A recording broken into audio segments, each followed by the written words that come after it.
It started as a vision, actually started as a philosophy in the water department, just how we better integrate our drinking water protection, our stormwater management, and combined sewer overflow issues, and our ratepayers and our people, how we better integrate and innovate practices that can address the multiple issues you have when you run a comprehensive utility like this, while also meeting a regulatory compliance obligation. So I'll give you definitely glimpses into what the program is in more detail. So a little bit about the water department, I think, is important here. The big thing at the bottom is that we are an integrated utility. We own, operate, and maintain all the infrastructure within the city of Philadelphia relating to drinking water, water distribution, source water, wastewater collection and treatment, and all the stormwater management systems. You name it: inlets, fire hydrants, distribution pipes, relays, interceptors, collectors. The only thing we don't operate and maintain are laterals, house laterals going to business and industry and commercial and residential property. Other than that, we own everything. It gives us a lot of opportunity to make a difference when you have some of the obligations you're going to see later on in these slides. So I'm going to just give a little glimpse into the past because it really frames out kind of where we're going from a regulatory standpoint here.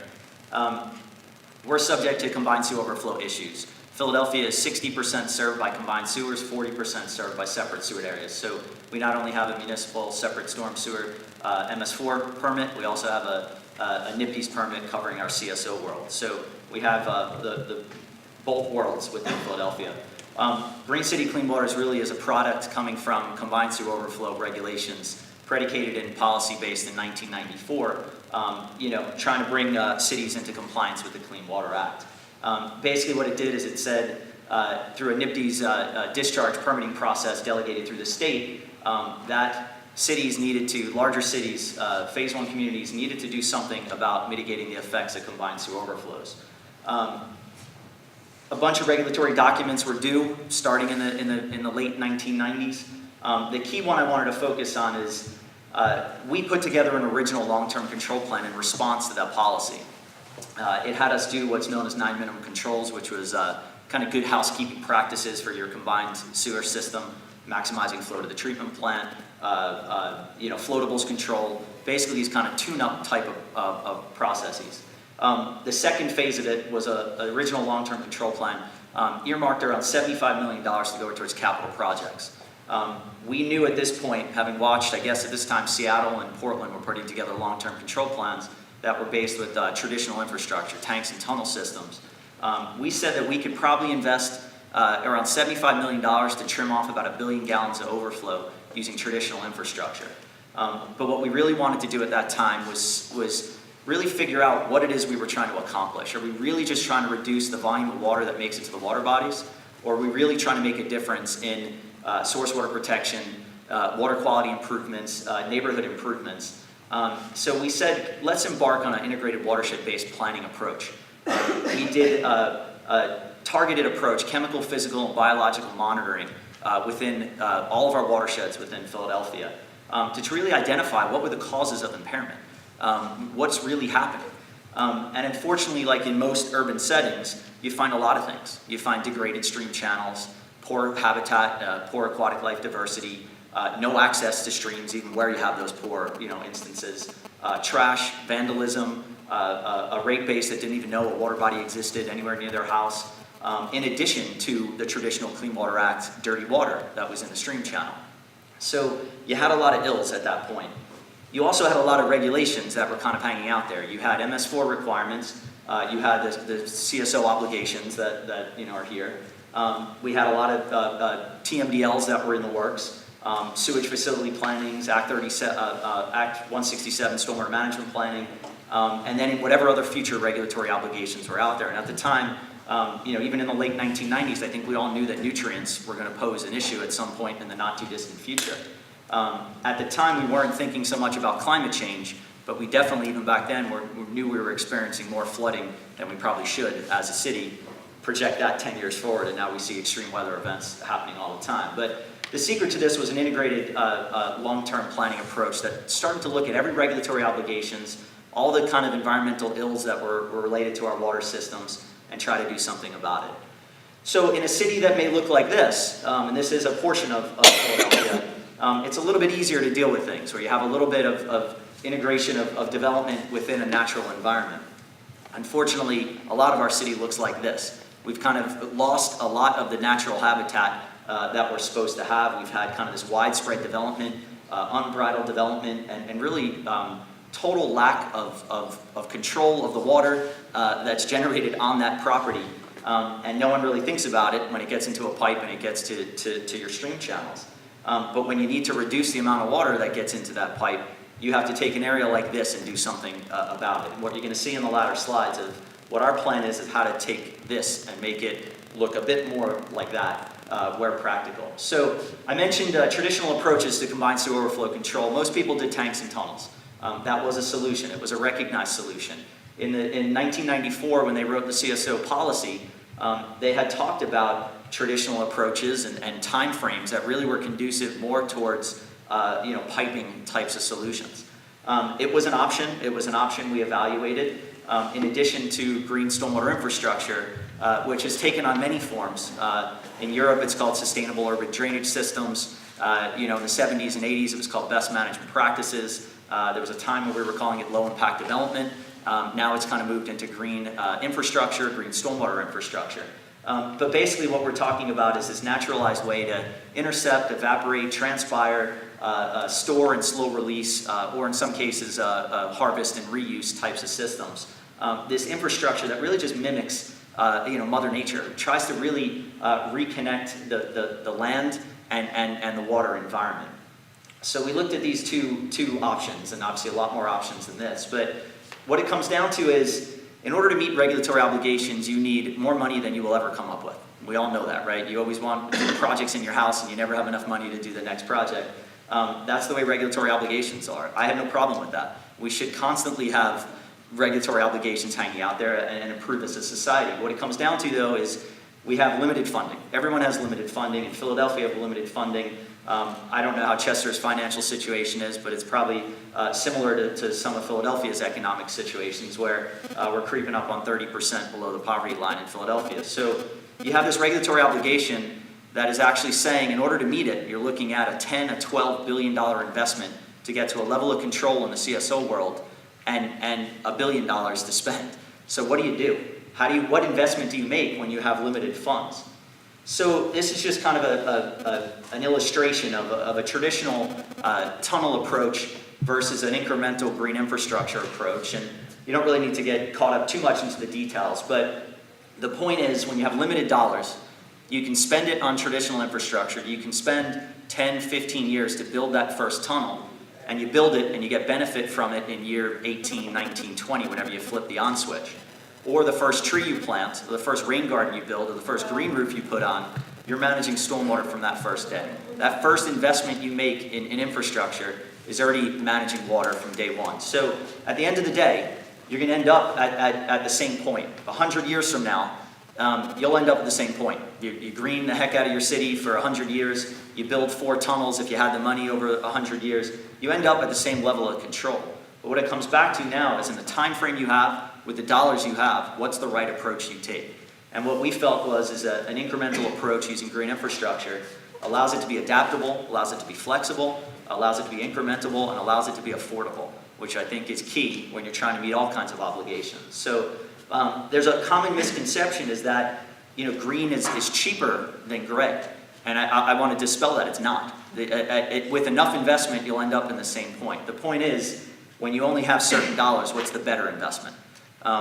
In order to get to the level of compliance that $10, $12 billion would to from traditional infrastructure, you would need a similar investment from green infrastructure. You're talking about levels of control, according to regulatory agencies, of getting into the 1 or 2 overflows a year. I mean, that's every storm sans one in a year. That's a massive investment when you're talking about the amount of water that needs to be managed.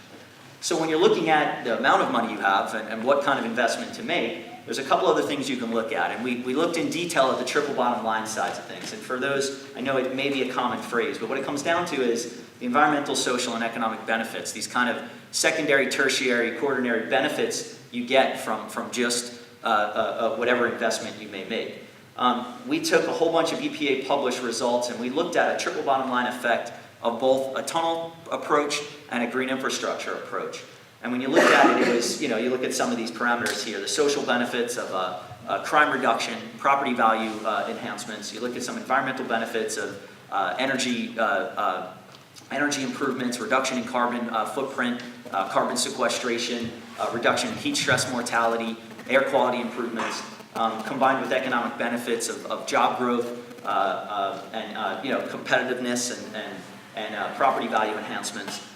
We looked at it and basically said for every dollar we invest in green infrastructure, we actually get more than $1 of return from that green infrastructure investment. Whereas you make a $1 investment in a traditional approach, it actually costs you another 25 cents or so in money. So it was such a swing in the triple bottom line approach.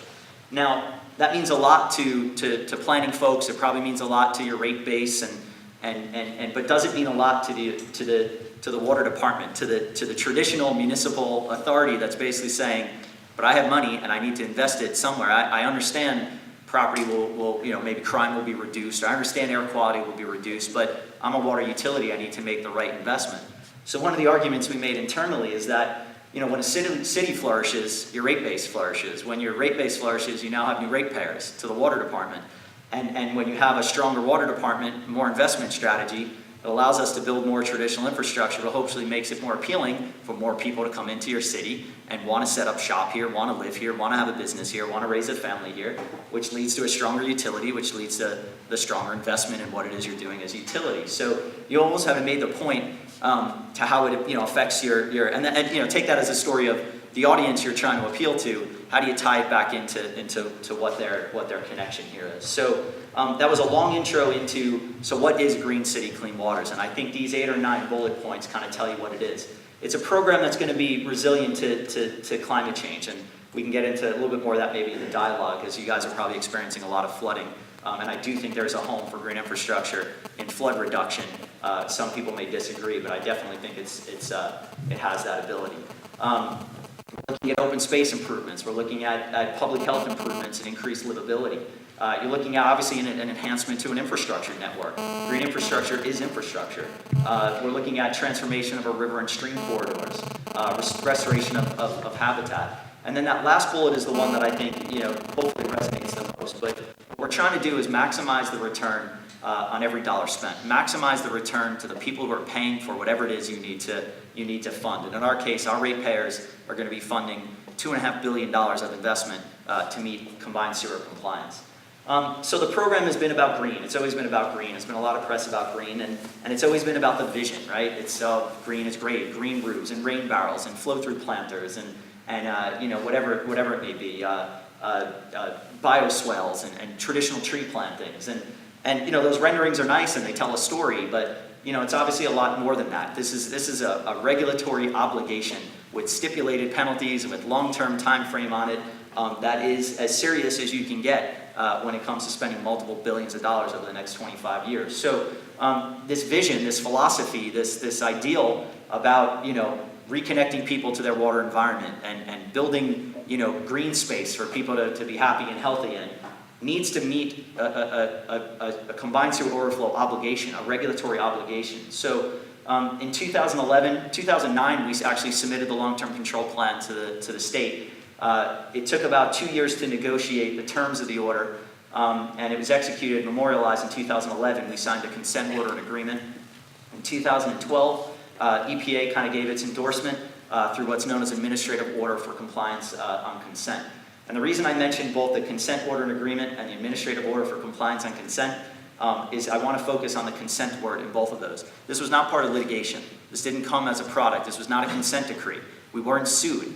We didn't have to go to spend years in court. This was a negotiated consent-based order that EPA is happy with, that the state is happy with, and that the city of Philadelphia is happy with. And that goes a long way. Most cities, you hear this consent decree term, that changes the game. I think it totally changes the game because what it does is it takes it away from your planners, your scientists, your engineers, your policymakers, and it puts it a little bit more in the hands of attorneys and judicial actions. And it changes the game. Not saying you can't end up in a positive place at the end of that day, but it changes the game, and what it does is it delays any kind of implementation of anything you're trying to do until you get through that lawsuit, and it's a very complex issue. So one of the key things is that this was a negotiated thing, and it's been a partnering thing, and I think that goes a long way. The relationships we've had with the regulatory agencies has gone a long way in why the program looks the way it does, the faith they have in us, and the respect we have in the regulatory agencies. So keep that in mind as well. So the program is, and I always use interchangeably, present value dollars and future dollars. The wow factor is the future dollars. In 2036, at the conclusion of the plan, we're looking at over $2.4 billion of investment. Present day dollars, we're looking at 1.2, so I'll just use future dollars in this case.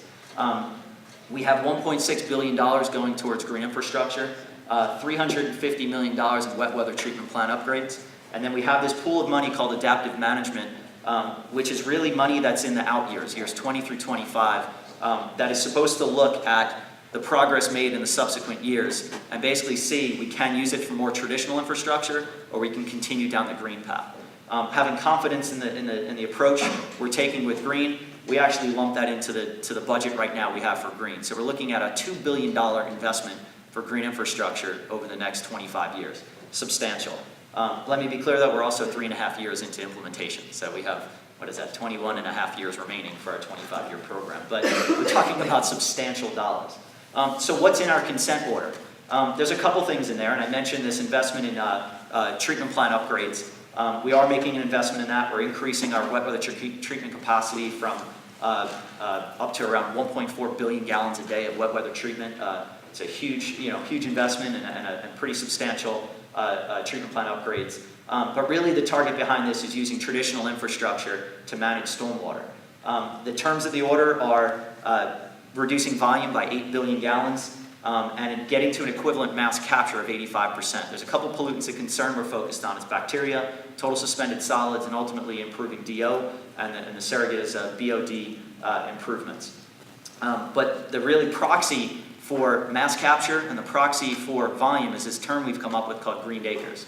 We feel that creating a naturalized practice that manages stormwater using the soil profile will actually remove that pollutant load, and also by infiltration and removing that water load and using the evapotranspirative components of vegetation allows us to address volume as well. And just for those that I just came up with these quick and dirty this morning, trying to get a feel for what 8 billion gallons is and what that reduction is going to be annually, that's filling your normal bathtub 267 million times. For those that understand Olympic-sized swimming pools, which I have a hard time getting my head of how big they really are, 660,000 Olympic-sized swimming pools, or taking 320 million 10-minute showers, if you think about it that way. So just trying to give you a glimpse. That's annually. That's not over 25 years. It's an annual reduction in overflow volume at the end of our program.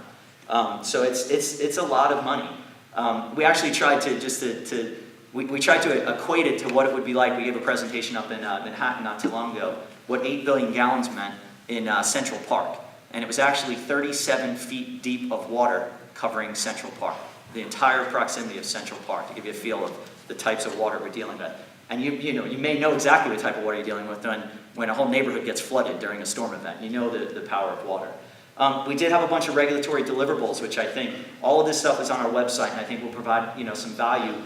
Most importantly, this implementation and adaptive management plan was really kind of what our approach was to rolling out this program and the aspects of it. It talks about all the partners you need to do, all the tools you need to put in place, the tracking systems, the documentation procedures. So there's a ton of information in those documents, but the reason I mention these is that it's not just a plan that was executed and said, all right, you have a volume target, you have a mass capture target, a green acre target, go do it, and we'll check in with you a few years from now. There were a bunch of regulatory deliverables that had to be offered up in the interim to kind of show we're on the right path, we're on the right glide path, to give the regulatory agencies confidence to do it. So there's a lot. We spent a lot of time putting projects together. The ones I really wanted to focus on here too are very sophisticated hydrodynamic and water quality models for both our tributary systems and our tidal estuary, the Schuylkill and the Delaware.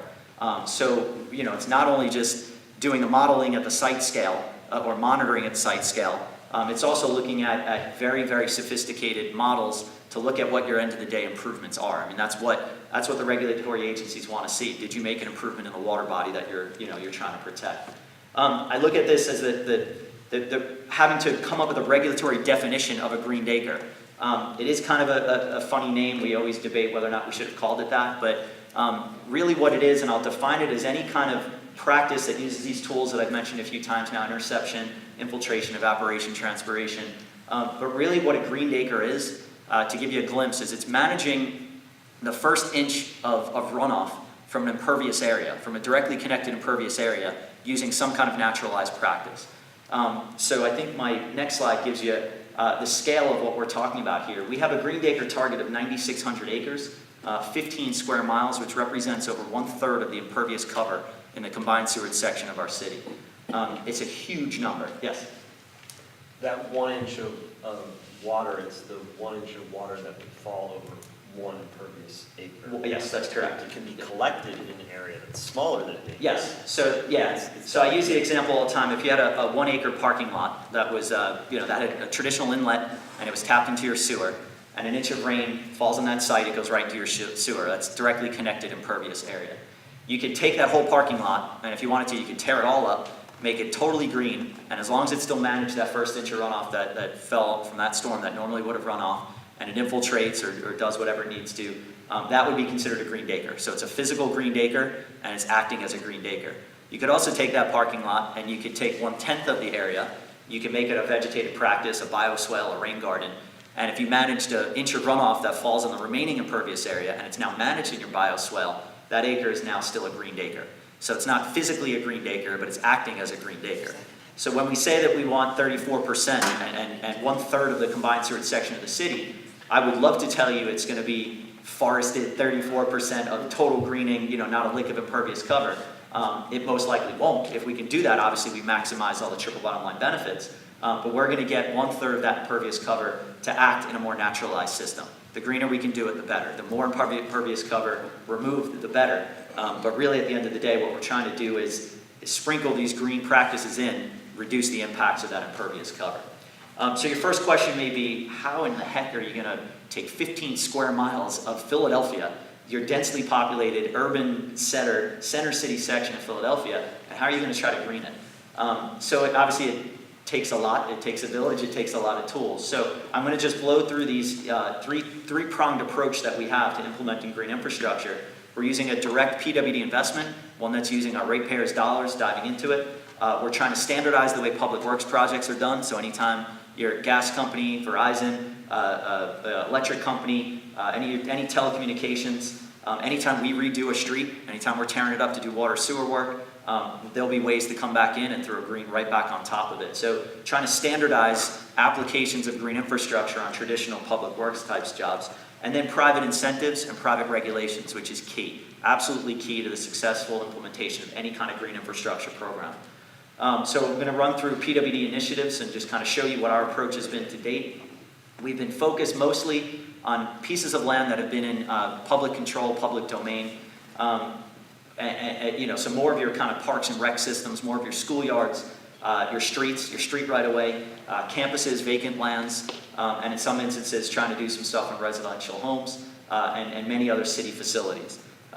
So we look at, and just to maybe back up one bit, when you have to manage water from that much impervious cover, you kind of have to look at your impervious cover and say, well, what's causing it? Like, what are the land use types? So you have to do a deep dive into the land use types, and green streets represent, I think, about 38% of the total impervious cover in the combined sewage section of the city. So if you manage water from your streets, you're doing a pretty good job now of trying to mitigate some of that impervious cover. But so what you do is you try to look at the cause and contributions of runoff and try to figure out, well, how do I mitigate the effects of that runoff? So that's why we kind of focused on some of these parks, recs, city facilities, green streets, residential backyards, and some of these other programs, vacant lands, abandoned properties.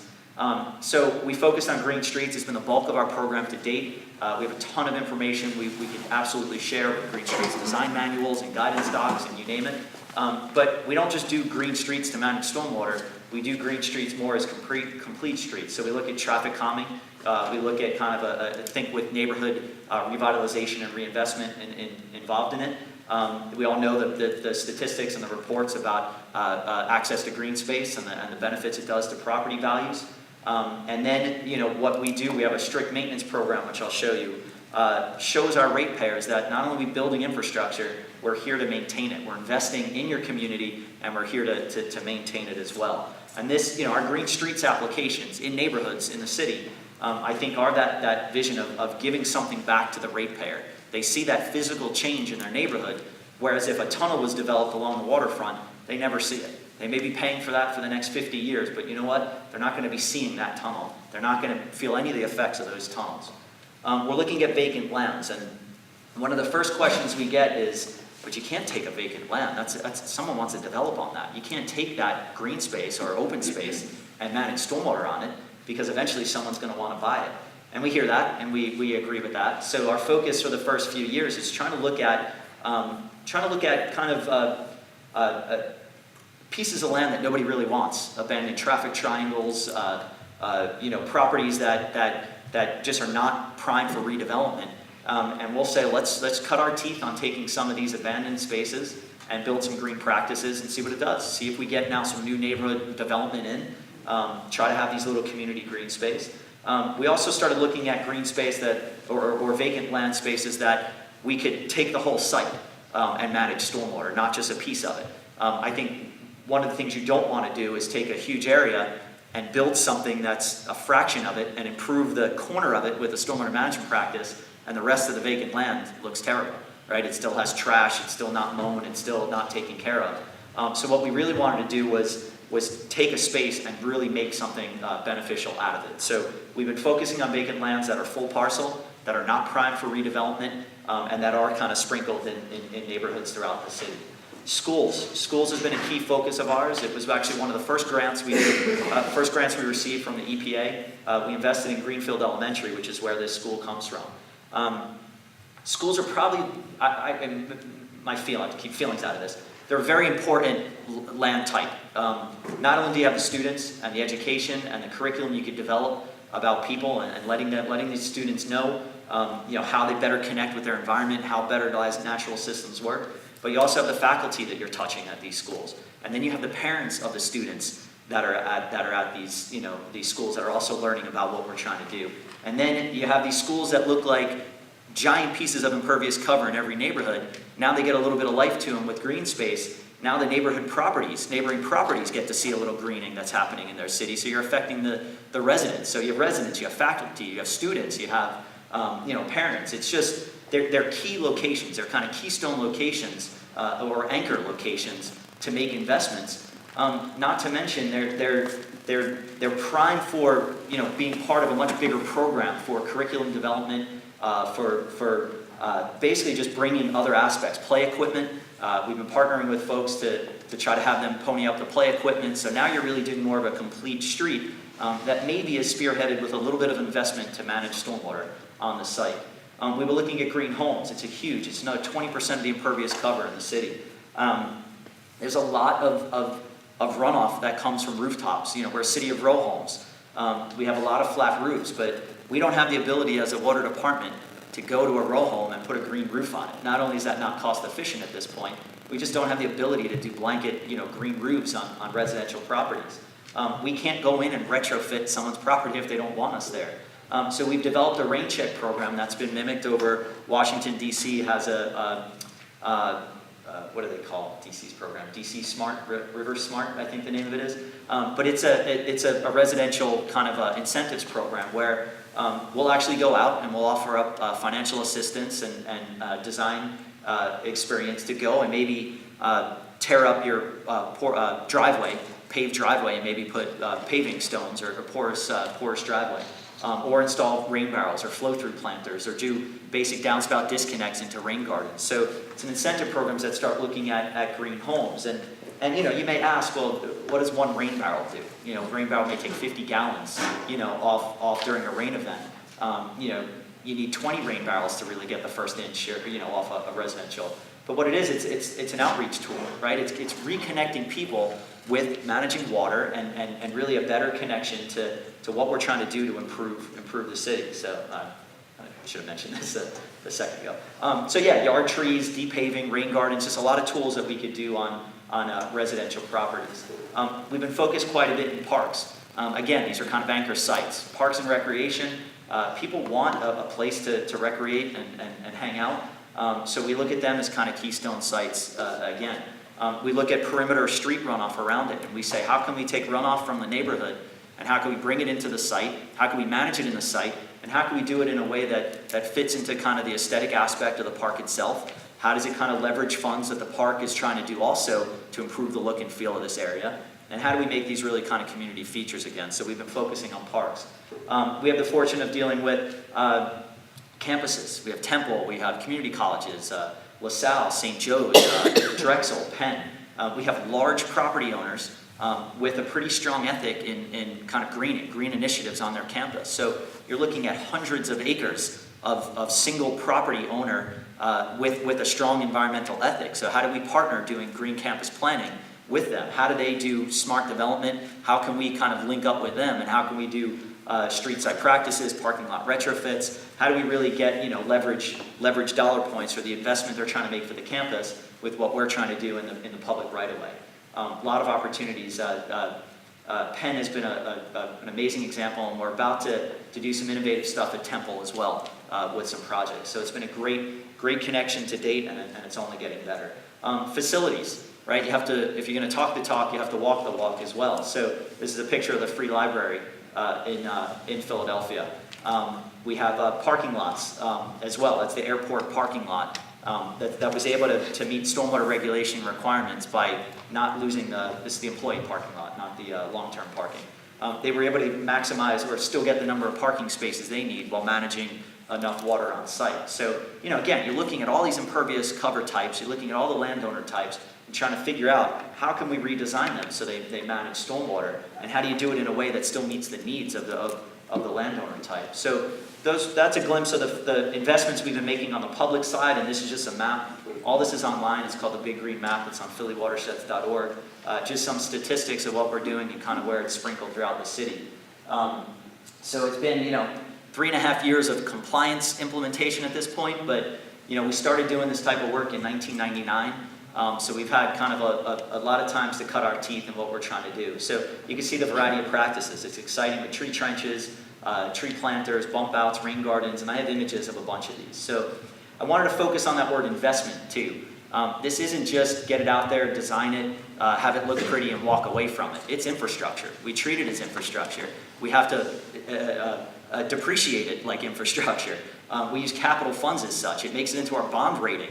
It is traditional infrastructure. It may look different than a water pipe, than a sewer pipe, but it's infrastructure. And as such, it needs to be thought about as a life cycle component. So I just wanted to briefly run through this. We gave a presentation at Greenbuild in Philadelphia last year, and we wanted to do something a little more on the artistic side. So we did these word clouds. And I thought it was interesting because I just did this in the office. I basically said, just send me what you think of when you think of word planning. What comes to your mind when you think of planning? And I think it gives you a good glimpse into what planning of green infrastructure is, right? It's not just who am I doing this with and how am I cost sharing.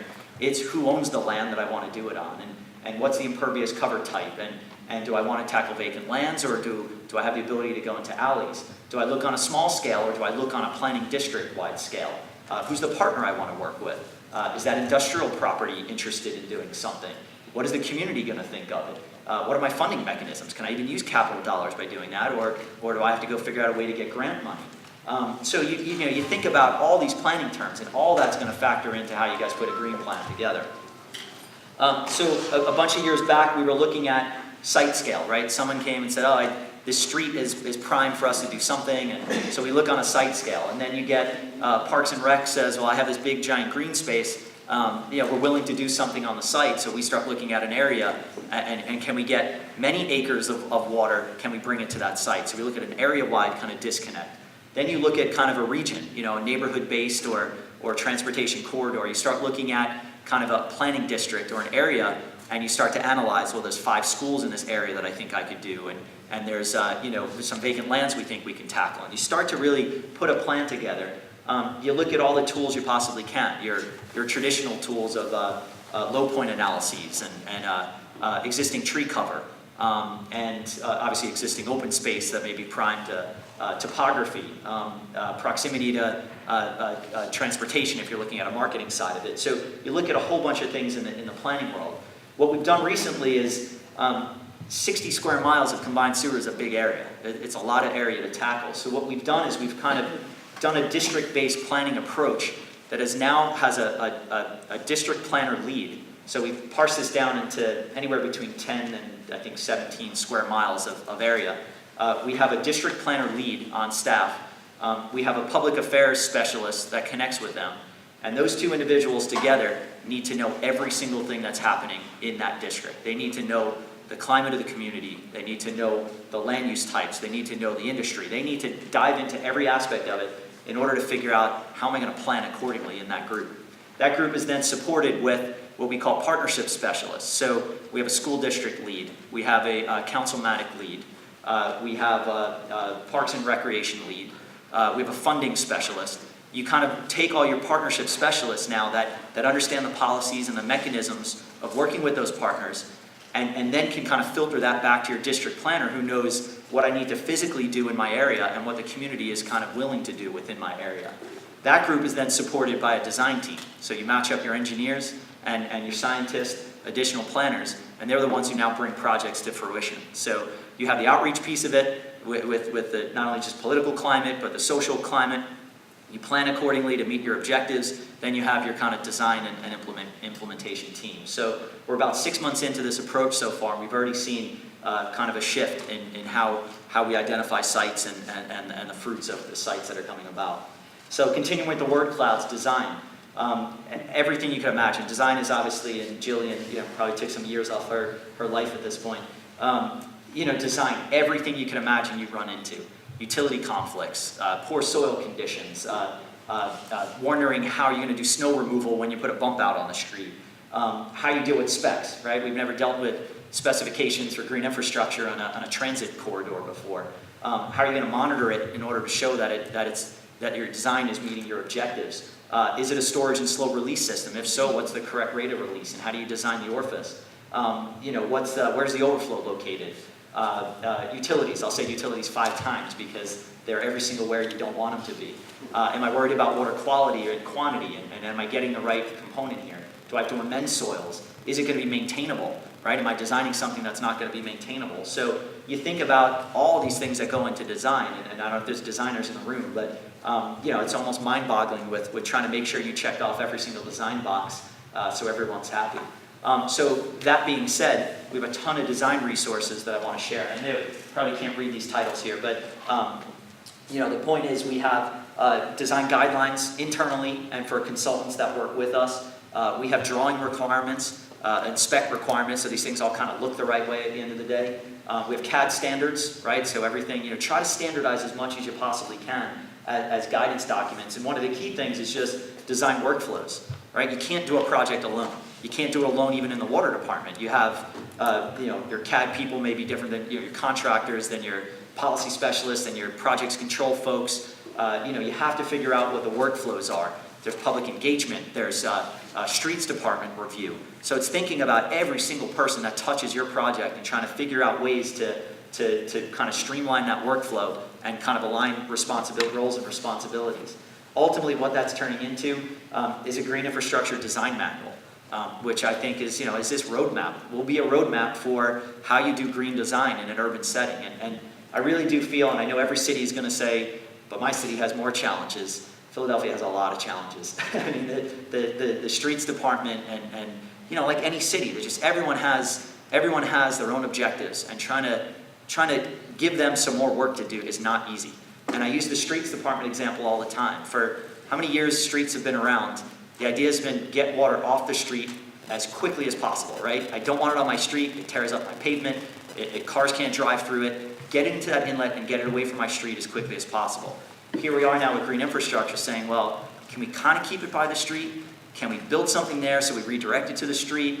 And in some cases, can we use porous pavements and actually put it through your street? So you can imagine, the philosophical change that it takes with the streets department, where they're worried about getting water off the street, getting safe lines of sight. Here we are wanting to plant trees, and they're worried about a lot of things. But they also are worried about traffic calming, and bump outs do allow for safe pedestrian crosswalks with road narrowing.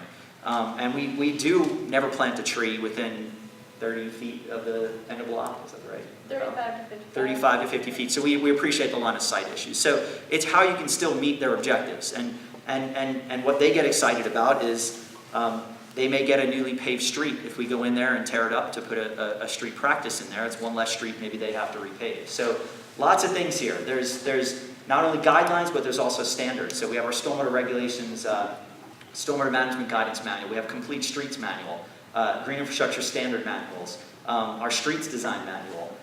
You name it, it's all here. All the stuff we have on our website, which I think I have there. So all of it's yours. Take it all, use it, absorb whatever you possibly can if it's helpful.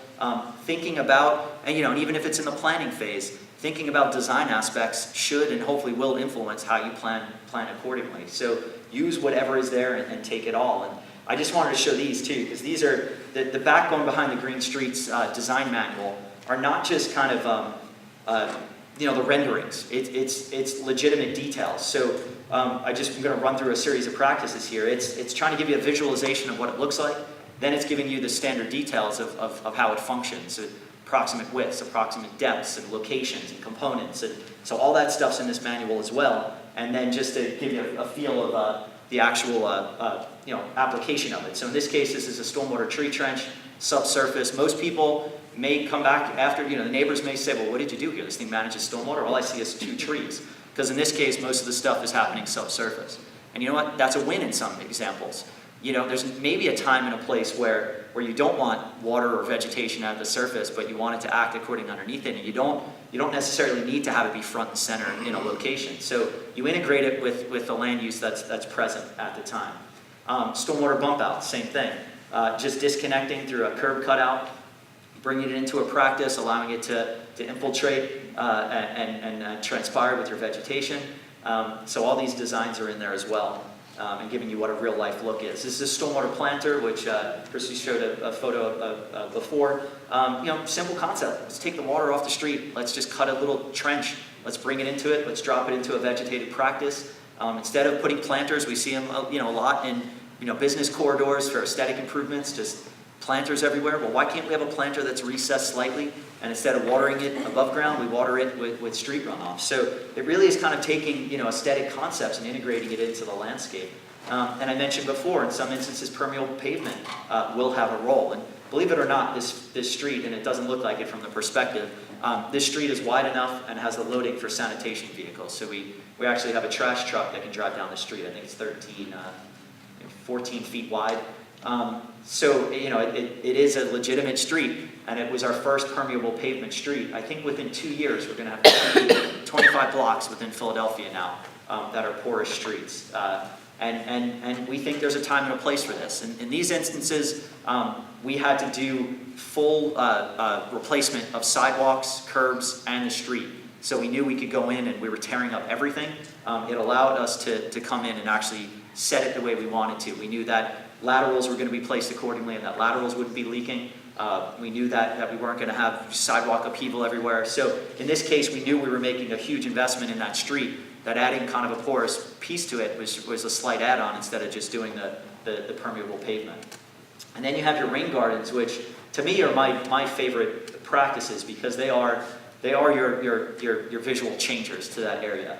It's taking whatever existing green space is in that corridor, and it's basically bringing that kind of community garden piece back to it. So it's a surface practice. It meets a lot of our multiple triple bottom line objectives, and they tend to look very nice. When they're cared for, when they're maintained, they will look absolutely nice. Construction. How am I doing on time? We're okay? Good? Okay. Construction. This is a new type of infrastructure. I know it's natural infrastructure, and you may say, well, it's kind of just digging a hole in the ground and putting water in it and planting it. But it is definitely an infrastructure that is new to some of our traditional contractors. So you have to think about, how you write your specs, how you do construction oversight in the field. Maybe a 1/4 inch tolerance in a pipe may not mean much, but a subtle difference in grading may mean that water doesn't get into your practice anymore. It bypasses your practice and you miss the stormwater opportunity. Not planting your vegetation correctly when vegetation is a huge component of these systems, right? These ecological systems. If you don't plant your vegetation right, you're losing the performance on these systems. Most of our traditional construction folks, they don't even deal with vegetation. They sub it all out, and there's no oversight with the sub-consultant, and the vegetative side of this has completely just become a lost art. So you have to think about where you draw the lines with construction oversight and where the responsibilities are, and we're actually moving towards a vegetative contract that actually is disconnected from the traditional construction work. So traditional construction can go in, do what they need to. We close them out, and then we bring in the vegetative aspect of it, and they do the plantings timed accordingly. But yeah, you got to think about documentation, field changes. I mean, like any construction job, you build something and there's a change in construction, and now the performance just suffered. And if that's not documented, you'll never know that happened. So just a lot of things to think about in the construction world. So new technologies. I can't tell you how many times we have a system that needs to infiltrate, and soil compaction and soil amendments is obviously a key to it. And you place that stuff down there, and then equipment, heavy vehicle drives right over it and compacts the heck out of it, and now you just lost all the infiltration you were hoping for in that soil. So it's just a way, it's just a different way to do these things. How these things are connected, how they're communicated, and how they're documented, all needs to be thought about. And maintenance. You will not have a successful program if you don't think about what your maintenance strategy is after this thing is constructed. Our whole program is pitched on community and revitalization, is giving something back to the ratepayer. If you just went out there and you disturbed an area, right, no one's happy during construction. So even though you're going to come in with something you feel is nicer at the end of the day, you're causing a disturbance in the neighborhood. You're going to go in there, you're going to disturb it, you're going to build something pretty.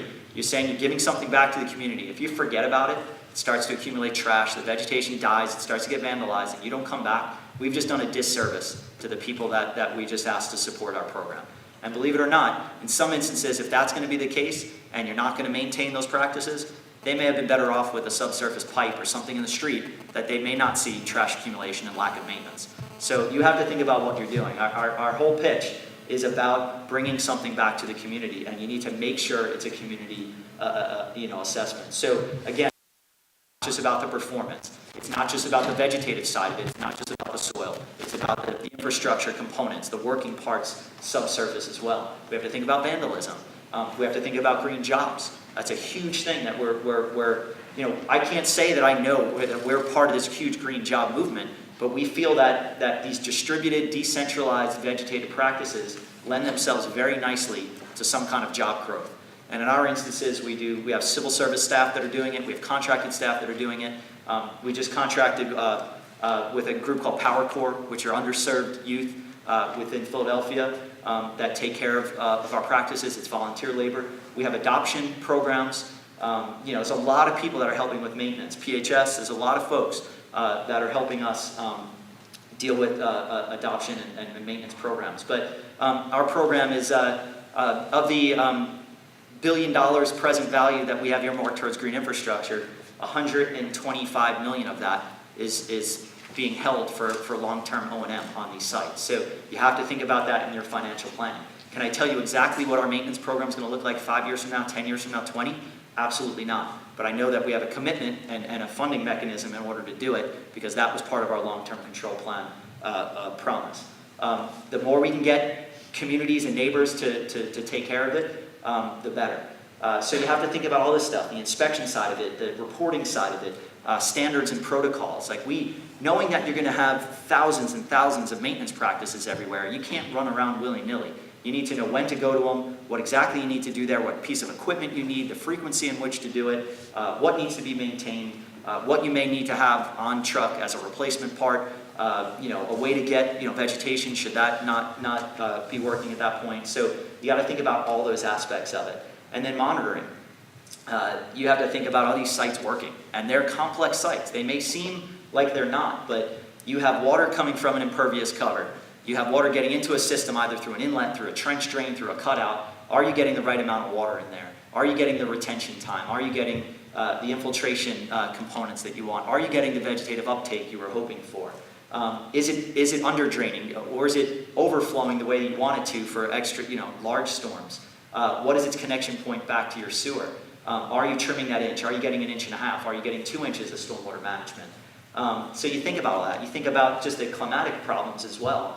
Rain gauge networks. You get rain data, but if you don't have you get in-stream, in-sewer data, but if you don't have a rain gauge to calibrate it to, and the rain gauge a mile away said it didn't rain, and your site's showing that it rained, I mean, you think about all the moving parts of how you know if the water fell on that site, got into my site, and is being utilized in that site. One of the key things that we're leading towards surge monitoring is our connection back to the maintenance side of this. We do low-cost sensor technology, and the idea is to, if we can figure out a way to have smart systems, we'll know when a site is wet, when it should be dry, when a site is dry, when it should be wet, when a site is filled, when it should be half filled, and really when to go react to a site. So if you think about it, almost like a real-time control type of aspect on these systems. Now, we're not that sophisticated yet, but we are moving towards very cheap, low-cost, 50-cent types of sensors, and with the vision of trying to connect with wireless networks so you can actually do everything remotely. So the less we can go out and bring a giant flusher truck to a site that doesn't need to be maintained, the better off you're going to be when you think about how you're using smart resources. So technology has been huge in how we're monitoring our sites, or what our plan is for monitoring the sites. And funding. Anyone and everyone you can get money from, try to get it from them. Whether it's fundraising, whether it's capital dollars, whether it's kind of an ESCO type of performance, state revolving funds, philanthropic associations, nonprofits, you name it. You have more work than you know what to do, and you got to figure out a way to fund it. So there's obviously a direct investment from the water department, but the end game that we're trying to get to is much bigger than what we can do. So hit up every funding option imaginable. We had a huge success with Penvest. We received a $30 million low-interest loan at the time the economy went down the tank, and we didn't want to go to the bond market. So we actually got $30 million from Penvest, which allowed us to go and continue our green program. And what was pretty amazing is that there was a lot of skepticism of, you can't spend $30 million on green infrastructure, you're not ready for it yet. And we did. We spent $10 million a year, and that set us on this course that we're on now. And I'm throwing out $2 billion numbers. We're talking about $40 to $50 million a year in capital investments in green infrastructure. I mean, it's a massive investment, and we've already shown that we can spend $10 million a year, and we're looking to ramp that up in the next couple of years to get up to around $40 million a year. So it was a great funding opportunity for us at that time. But again, you need to coordinate. I can't use the word leverage enough. I know it's an overused word, but you have to figure out ways to marginalize the cost of what it is you're trying to do. We want to invest. We have money to invest. But if we can get someone else to do a portion of it, all the better. It just allows us to do more things for what we're trying to do. So the Green Streets Manual helps. It tries to figure out when you're doing water and sewer construction, how much money was going to the water sewer job, and how much money do I need to as the add-on for the green. So what's that marginal cost for green? How do you work with schools and parks and universities and hospitals and piggyback on their initiatives in order to hopefully reduce your capital investment? The second aspect of our tool implementation approach is private investment. This map, every time I see it, it's almost mind-boggling. In 2006, we actually changed our stormwater regulations. We required that all property, all earth disturbances in excess of 15,000 square feet had to manage stormwater for three major components. They had to meet a water quality component, which is infiltrating the first inch of runoff from that site infiltrated, channel protection requirement, and a flood control requirement. Both of them had to do about release rates, pre to post release rates, either back into the sewer or back into your stream corridor. So it basically said, you're coming in here, you're disturbing a site, you need to manage water accordingly, and you need to release it accordingly so you don't have any kind of detrimental effect. Since 2006, we've had over 1,466 acres of private development throughout the city. The blue area right there is our combined sewage section of the city. The remaining portion of Philadelphia is our MS4 area of the city. This is one of those tools that gets us benefit throughout the entire city, not just CSO compliance. We get management of stormwater in development sites throughout the entire city, and it's been an amazing program. Some of our more creative, innovative designs are happening in the private property because they're trying to sell something from it, whether it's a new business, apartments. We've seen some aesthetically, amazing sites, and people really embrace the sustainable green infrastructure type of movement. So not looking at it as another utility regulating me, it's embracing it and actually turning it into something that's fantastic. I don't want to use the word free greened acres, but these are your cheaper greened acres, right? I mean, obviously there's always a trickle-down cost, so if a developer had to put a green roof on to meet stormwater regulations, they may charge more to the people who are renting it. So there is a cost to society, but the water department or the utility is not making a direct investment in these sites. These acres are coming to us through a development and a regulation change. So it's been an amazing tool for us, and we will not meet our compliance targets without development support. We won't do it. I'm not afraid to admit it. It is a backbone of our program, and that just goes that we only have a couple $1 billion. We need your $8, $9, $10 billion in order to do it. You need to put some on private development. So since then, since 2006, we enacted the stormwater regs, but we didn't memorialize the consent order until 2011. So now we're going through an effort to actually enhance the stormwater regulations to, and I don't want to use the word more stringent. They're not. We're actually enhancing the regulations while at the same time developing a whole bunch of tools to be a little more development and business friendly. So we're providing online submittals, green toolboxes that hopefully help cut down design costs. So there's a bunch of different things. Our guidance manual is being improved. So really we're enhancing regulations, and we expect to get more out of private development. There's always this big thing, a rain tax, right? That's the key phrase, a rain tax or a stormwater tax. As a stormwater utility, we actually charge a stormwater fee. We've always charged a stormwater fee, it just wasn't called a stormwater fee. We had a water and wastewater charge. And up until around 2009, the water charge actually included our fixed costs and our recovery costs for how we maintain our stormwater side of our utility. So the first thing we basically did is said, we need to kind of identify that people are paying for stormwater if we want to change the way that we bill for stormwater. So all we did was we actually just pulled out on the people's bill. We basically said your water charge is actually made up of two charges. It's your water, what you're taking in, and it's a stormwater management service. People started saying, oh my God, I'm paying for stormwater, but they weren't. They basically just took the water charge, which may have been $30, split it into $18 for water, $12 for stormwater. But then what we did is we actually changed the way that we bill for stormwater based more on impact. So we looked at the way that we used to bill was on your water meter size. So a Walmart, I always pick on Walmart, I shouldn't, it's just my example, but a Walmart had a very small water meter because they may have had a couple of restrooms or a garden center, but they had a huge property and a lot of impervious cover, and they generated a ton of stormwater. But they were paying not much in their stormwater charge and their water charge. They just weren't doing it.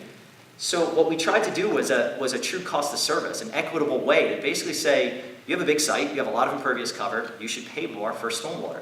So what we did was a rate reallocation, and we changed it to a gross area and impervious area billing method, where 80% of your bill was based on impervious cover, 20% was based on gross area. So what you saw is someone like a Walmart, and again, just an example, but their bill may have gone from $100 a month to $1,000 a month. So we basically made people think about, wow, what's going on here? So what it was, though, was a revenue neutral approach from us. For every property that we saw an increase, I'm almost done. Every property we saw an increase in stormwater rates, there were properties that actually saw a reduction in stormwater rates. So your high residential development parcels that maybe had a huge water meter, a giant water meter that, because they have to feed water up to the 30th floor, they actually had a very small, they may have been all impervious cover, but the gross area was really small. So we had about 45,000 properties that saw a reduction in bills, 35,000 properties that saw an increase in bill. The residential rate base was not affected by this. In looking at the way that the parcels were doled out based on impervious cover and gross area, the charge that they were already paying was almost exact to what we would have done based on the reallocation. So it didn't affect the 375,000 residential parcels. It only affected the industry, business, commerce, and residential properties of 4 or more units. I mentioned, you may think that that's kind of a stick, right? Now, oh my God, I'm paying thousands of dollars a month. But like every stick that's out there, you need a carrot. And the carrot here was, we have an incentives program where if you retrofit your property and you manage water on your site, you'll see a reduction in your stormwater bill. So not only did we have this, you retrofit your site and we'll reduce your bill, we actually came up with a loan program that said, not only we want you to retrofit your site, we're willing to give you $80, $90, $100,000 an acre to go retrofit your site if you meet certain criteria. So to date, we've given out over $10.5 million, and we have on plan almost 150 greened acres that are coming through this loan program. And to give you a feel, our planning numbers right now for our public right-of-way street practices are probably in the low $200,000 an acre for managing stormwater. These acres that we're getting through this loan program are in the $70,000 range. So, I mean, it's a significant cost savings through this loan program. One of the creative things, and for the sake of time, I'm going to go through the next a bit. What's the next phase to a loan program? Can we just be someone who just doles out, money to people to retrofit their sites? We had a very creative individual basically say, I'm going to figure out a way to aggregate parcels. I see all these people that have high stormwater bills and a lot of impervious cover. I'm going to go negotiate with them and basically say, sign an agreement with me to allow me to use your property to manage stormwater. You're going to get a credit. You're going to see your stormwater bill come down. I'm going to build the practice, construction costs all on me, design construction on me. You pay me for operation and maintenance of that facility for a set period of time. You see this rate in your bill for X number of years, and they sign off on it. He came to us, the individual came to us and basically said, I can deliver you hundreds of acres a year if you give me money to do it. So we had an entrepreneurial concept, and it's really almost like a green acre bounty, a pay for performance concept now, where we have an individual basically saying, or we're us saying, we can deliver, you give us acres at a certain cost, we'll pay you for it. They go find the acres. It's been unbelievable to date. We've had 1 year of implementation so far, and they've been some substantial projects. So, excuse me. So then, also think about inspections, enforcements, and as-built. Again, asset, it's a life cycle, treat it as such. Make sure people know what they're doing. When they're not doing it accordingly, you have to enforce, unfortunately, both the public and the private side. If people aren't meeting their design criteria or specs or making changes, enforce upon it. And then track everything. Everything has to be tracked for a lot of reasons. So I show this slide because we have projects coming from us through regulations. We have projects coming from retrofits. We have projects coming to us from this project aggregation component. We have our own public initiated stuff. How do you track it all? Using GIS? How do you track every aspect of it? Scheduling, costing, performance information. All that needs to be tracked for a variety of reasons. We need to talk to the regulatory agencies. We're meeting our targets. Or we also need to do it to broadcast to the rate base or to council folks saying, look at what we're doing. Look at the number of acres, look at the money we spent. And then obviously you have to connect with your maintenance, or we use CityWorks as a maintenance management system. And innovation, constantly thinking about innovation. We have information, we're building stuff, right? And there's information associated with it. We're gathering all that information. But how is it interpreted? How do you distribute it? Because there's a lot of creative people out there, right? We're trying to tap into kind of the hackathon type of folks. How do you have users who are going to innovate that then feed it back to you when you start to enhance the program? So constantly think about innovation. And then we can't do a single thing without public engagement. I mentioned how many times now that we're going into communities, we're saying we're going to make a difference, we want these places to look better. We can't do anything without the public kind of chiming in and being an active participant in what we do. So we have competitions, we have adoption programs, we have this rain check, the Green Homes program, trying to get every bit of public folks we possibly can and using every kind of media tool we can. We try not to turn down interviews, we try not to turn down tour requests. We're part of social media, Twitter, you name it. We're trying to get our information out there because it's important. We need people to know what we're doing with the money that they're funding and make sure that they really understand what's going on. And you can't just do it with the public, and you can't just do it as the private utility. It takes everybody. It takes your regulatory agencies, private development, philanthropic associations, your community, other cities. It obviously takes a village to do what we're trying to do. And my last couple slides here are, I think really just an illustration of where we come in Philadelphia and why I think we can be successful, changing the look and feel of the urban form. And this is kind of an illustration of the New Kensington Creative and Performing Arts School that went well above and beyond any kind of stormwater management they needed to do. They did vegetated strips, rain gardens, underground detention, surface infiltration. They did geothermal. It was just a model kind of site. At the same time working with the Horticultural Society, the Community Development Corps of New Kensington, Mural Arts Program, Parks and Rec, the water department and many others, as I just mentioned, we looked at the recreation field on the other side of the park. We also did some green streets work as well. So you started to see how a school facility then married with kind of a rec facility, which then connected with street rain gardens. And then, so one project turned into 2 projects turned into 4 projects. And then what you started seeing is, so this is that area I just showed you, the big green block area. Then you start to see the green of the public sites. We started doing some more park and rec enhancements, some green street corridor work. And then the blue is private investment. So you start seeing, and not that the names matter, but some of it is just waterfront, housing. Some of it is industry and commerce. But you start to see how a section of a neighborhood that hasn't been connected to water for 100 years, when a stream used to run through that neighborhood, how you start bringing, nature back to them, water back to them, but now also physically trying to reconnect people through corridors and through green space along the way. It's, and I use the phrase green virus all the time, which is probably a poor word, but I mean, that's kind of what it is. It's this growing concept of greening the city. So you get your schools, they turn into parks, and at the end of the day, you're now connecting people to the waterfront. This is an image of Penn Treaty Park, which is ultimately what we're trying to do, and that is reconnect people with their waterfront and clean water. All of our information is on our website. I specifically gave a link to the long-term control plan because that's where we house every single document we do for compliance. All our manuals, everything is linked through that. So all that information is there for the taking.